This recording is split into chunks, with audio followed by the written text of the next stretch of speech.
दिगंबरा दिगंबरा श्रीपादवल्लभ दिगंबरा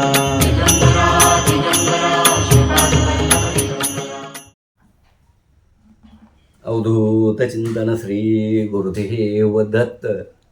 आज आपण जीवनात अनेक परीक्षा भगवंत घेत असते, ते पण आपल्याला कळत नसते. अशीच परीक्षा आमची तिने ही आज्ञा दिल्यानंतर सुद्धा घेतलेली आहे आणि हे प्रत्यक्ष आम्हाला कळलं. त्याच्या अगोदर बी आम्ही सावध होतो आणि ती आज्ञा आज तुम्हाला वाचून दावतो आणि त्यानंतर त्याचं विश्लेषण करतो. आता त्याच्या अगोदर विश्लेषण केलं तरी बी चालतंय किंवा नंतर केलं तरी चालतंय किंवा अगोदर, तर अगोदरच करणं महत्त्वाचं आहे. बघा, परमेश्वर कसं परीक्षा बघत असते ती. आज आमचं मोराळ क्षेत्रात आमचा डोंगर म्हणजे इथून आपल्या ह्या स्थळापासून महाराजांच्या तीर्थक्षेत्रापासून 3 किलोमीटर अंतरावर आहे आणि त्या ठिकाणी विहीर पाडलेली होती चापून पूर्वीची. बोर बे मारलं होतं. संतोषला पाणी दिसतं हे मी सांगतच होतो आणि सांगत असताना पाणी स्वतः आम्ही मारलेलं आहे. कितीतरी बोरचं पॉईंट सक्सेस झालं.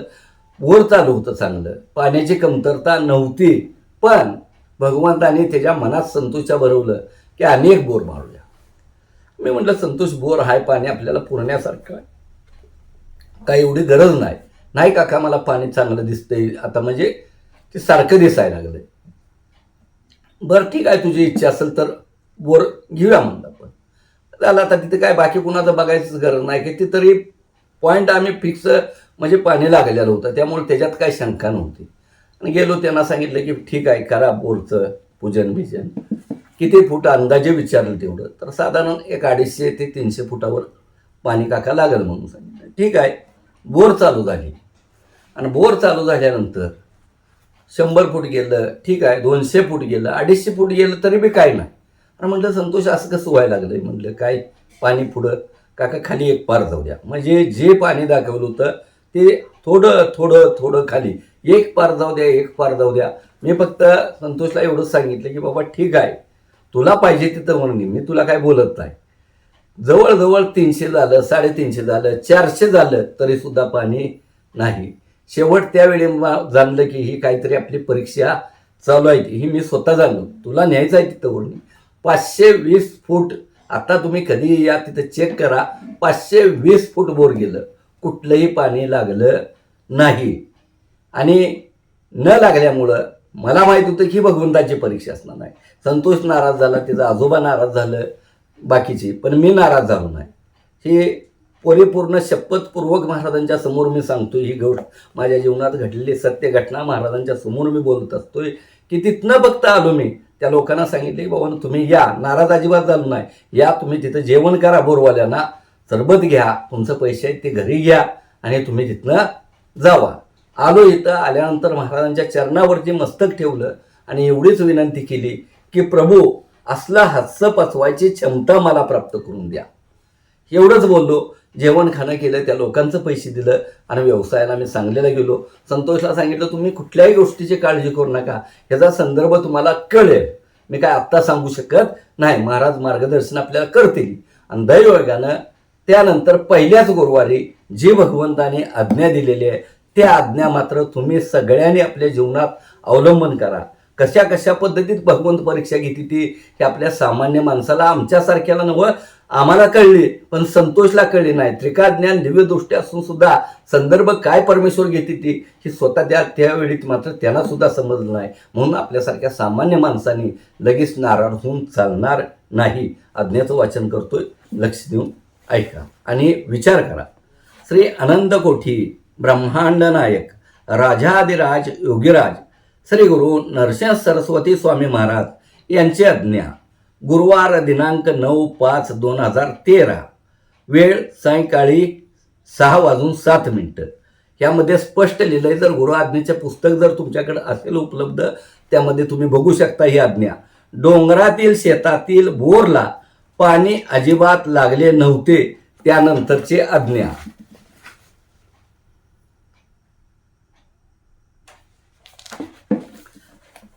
आज्ञा काय आल्या ही बघा. एखाद्या भगवंतानी परीक्षा कशा घेतल्या त्याचं उदाहरण सांगितलंय. एखाद्या धाव घेणाऱ्या बैलगाडीस वेग देणारी किंवा त्यामध्ये ओझे वाहून नेण्याचे कार्य ज्याप्रमाणे दोन चाके करतात, ती जर पूर्ण पक्की असतील तर ती गाडी घेऊन जाऊ शकतात किंवा वेग देऊ शकतात. जर चाकं व्यवस्थित असली तरच ती गाडी ओझं घेऊन जाते ती किंवा वेग देऊ शकते ती. जर चाक खराब असेल एखादं तरी सुद्धा ती गाडी तिथून नीट जाणार नाही. त्याचप्रमाणे परमात्म्याकडे, हे आमच्या परीक्षेनं बघा भगवंतांनी कसं करून घेतलंय, त्याचप्रमाणे परमात्म्याकडे वेग घेणाऱ्या बैलगाडीची चाके किती पक्के आहेत हे मी पाहतो व त्यामध्ये कितपत भार सांभाळण्याची शक्ती आहे हेही मी पाहतो. ज्यावेळी भगवंत आपल्याला देत असते ती कुठलीही गोष्ट माऊली, त्यावेळी आपली कपॅसिटी आणि आपली क्षमता किती आहे पचवायची किंवा राखायची हे बघायसाठी आपल्या जीवनात भगवंत अनेक परीक्षा घेत असते ती. आणि त्याच परीक्षेत हे आमच्या दोघांची परीक्षा घेतलेली आहेत. ज्याप्रमाणे त्यात उदाहरण दिलंय की साध्या साध्या गोष्टीला किती त्रास सोसावा लागतो आणि मानवी जीवनात जर परमेश्वरी कार्य जर प्राप्त करायचं असेल तर का परीक्षा भगवंताने घेऊन ये हे आपण सुद्धा विचार करणं गरजेचं आहे. आता त्याचं उदाहरण सांगितलंय भगवंताने, ते बघा. ज्याप्रमाणे मातीचे परिपक्व मडके बनण्यासाठी अनेक परीक्षा द्याव्या लागतात, तिला पायाखाली जावे लागते, चाकावरती फिरावे लागते व अग्नीतूनही जावे लागते, त्यावेळी ते परिपक्व मडके बनते. त्याचप्रमाणे परमार्थात वाटचाल करीत असताना या परीक्षेतून जावे लागते. भगवंताची जर प्राप्ती पाहिजे असेल, मातीला अग्नीत जावं लागतंय, पाण्यात चिखला पायाखाली तुडवावं लागतंय, चाकावर फिरावं लागतंय, त्यावेळी साधं मातीचं मडकं घडतं. आपल्याला तर ही दिव्य ज्ञान, दिव्य शक्ती भगवंताची पाहिजे असेल तर माऊली परमेश्वराच्या परीक्षेत जावं लागतं. नुसतं आपण मी करतोय मी बघतोय असं म्हणून चालत नाही. त्यावेळी परमार्थात वाटचाल करताना या परीक्षेतून जावे लागते. त्यावेळी एक परिपक्व आत्मा बनतोय. साधू म्हणून सांगितलं नाही, परिपक्व आत्मा बनतो व तो परमार्थात लीन होतो. मी दिलेल्या आज्ञेचे नीट आचरण केल्यास पूर्णपणे मोठ्यात मोठ्या संकटावर मात करू शकशील व त्यातून निघण्याचा मार्गही सापडेल. स्पष्टपणे वैयक्तिक आज्ञा म्हणायला हरकत नाही. अवधूत चिंतन श्री गुरुदेव दत्त. अवधूत चिंतन श्री गुरुदेव दत्त. ही भगवंताची आज्ञा आहे की जो भक्त भक्ती करतो त्याला वाटतं की माझ्यावर परमेश्वराचं लक्ष असतं का, आणि मी जी कार्य करतोय चांगलं करा किंवा वाईट, मी चांगलं कार्य करताना मी भगवंत बघत असते ती, आणि वाईट करत असताना सुद्धा आपल्यावर लक्ष असतं. ह्याच्याबद्दल आम्ही पुढं आज्ञेप्रमाणे तुम्हाला सांगेनच, पण आत्ताची आज्ञा लक्षात घ्या.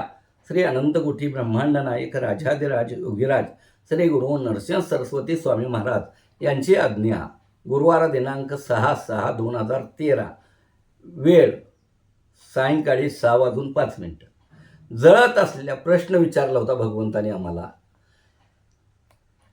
मी त्यावेळी उत्तर चुकलो होतो, पण आमच्यातल्या साध्या भक्तानं उत्तर दिलं, कारण मी सुद्धा ज्ञानी आहे असं समजत नाही आणि मानून अजून मी घेत नाही. मी त्यावेळी प्रश्न काय विचारला भगवंताने की जळत असलेल्या ज्योतीचा प्रकाश कोणत्या दिशेचा असतो. आता मग तो प्रश्न कसा आहे की ज्योतीचा प्रकाश कुठल्या दिशेला असतो. आता आमचं ग्रह कसं झाला की ज्योत साधारण पूर्वेकडे तोंड करून लावते, म्हणून मी म्हटलं पूर्वेला प्रकाश असतो, पण ते चुकीचं होतं. तोपर्यंत आमच्या भक्त म्हणजे एक आपले सेवेकरीच होते, त्यांनी उत्तर दिलं त्यावेळी की काका सगळीकडे असतोय प्रकाश. मग त्यावेळी भगवंताने सांगितलं की ज्याप्रमाणे जळत असलेल्या ज्योतीचा प्रकाश सगळीकडे पसरतो, त्याचप्रमाणे माझी कृपादृष्टी सगळीकडे असते. आपण कुठं जरी भक्ती मार्ग केला तरी मात्र घरात केला, शेतात केला किंवा मंदिरात केला तरी सुद्धा भगवंताचं लक्ष आणि कृपादृष्टी आपल्याकडे असत्या. ही 100% त्यांनी शिक्कामोर्तब केलेला आहे. त्यांच्या मुखातनं आलेल्या आज्ञेचा आपण संदर्भ घ्या. फक्त भक्ती आपल्याला मिळेल तिथं स्थिरतेने करा, एवढाच ह्यामागचा उद्देश आहे. अवधूत चिंतन श्री गुरुदेव दत्त.